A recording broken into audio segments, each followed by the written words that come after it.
Hi friends, good morning. Good morning to everybody. இப்போ காலையில் மணி என்ன தெரியுமா? இப்போ காலையில் மணி வந்து 5 மணி ஆகுது.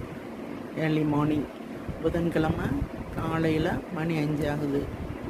நான் இப்போ தான் முழித்தேன், பெட்டை விட்டு இப்போ தான் எந்திரிச்ச உடனே இந்த வீடியோவை போடுறேன். எதுக்காக போடுறேன்னா, எல்லாருமே நிறைய வீடியோஸில் நான் பார்த்துருக்கேன், நிறைய பெரியவங்க சொல்லி கேட்டிருக்கேன். அதாவது எப்படின்னா, நம்ம காலையில், அதாவது பிரம்ம முகூர்த்த வேலையில் விளக்கு போட்டால் ரொம்ப நல்லது அப்படிங்கிறாங்க.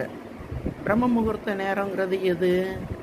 காலையில் மணி 4:30லேருந்து 6 மணிக்குள்ளே.